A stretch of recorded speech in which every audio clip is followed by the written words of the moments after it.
So what we're going to do is take a look at some trickier triangle problems. What we'll be given some angle measures and we need to use those as clues to figure out the angle that we're looking for.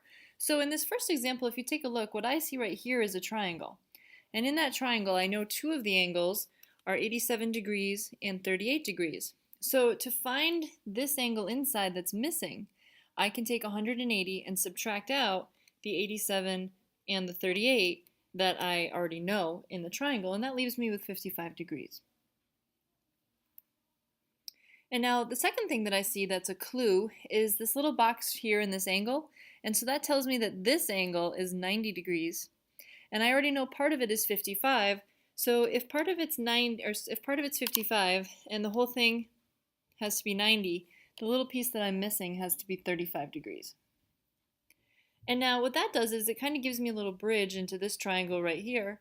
And I have another clue down here. This angle is 85, and these two angles are vertical angles, which means that they're going to be the same size. So the one on the inside is also going to be 85 degrees. And now you could do one of two things. At this point, I know two angles inside of this triangle, and so all three of those angles have to add up to 180. So I could take 180, subtract out the 85 and the 35, and that leaves me with 60 degrees there. And then I have a linear pair of angles. Those two have to add up to 180, so this angle has to be 120 degrees. Now the other thing that I could have done, this is an exterior angle, and the two non-adjacent interior angles should add up to that angle. So if we add up 35 and 85, we do get 120. So I could have done that as a little shortcut to skip finding that angle right there. All right, if we want to take a look at a second one, again, we have some random angles, and they want us to find the measure of this one over here. So I'm just going to use the clues that I'm given. The first thing I notice is that I have two angles right here that form a straight line, so those two have to add up to 180. So if one of the angles is 125, the other one has to be 55. And I kind of have that same thing here. I have a straight line, I know one angle is 145, and they have to add up to 180, so if I take 145 away from 180, that leaves me with 35 degrees.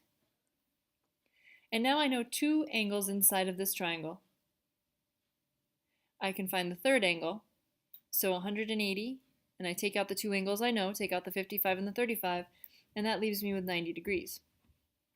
And now I have vertical angles right here, so if this angle is 90 degrees, the one across from it is also going to be 90 degrees. And now that gives me two angles inside of this triangle. So I can take 180, take out the 90 degree angle that I know, take out the 51 degree angle that I know, and that leaves me with 39 degrees for that angle. And now I have the angle that's across from the one I'm looking for. Those are vertical angles, so this angle is also 39 degrees.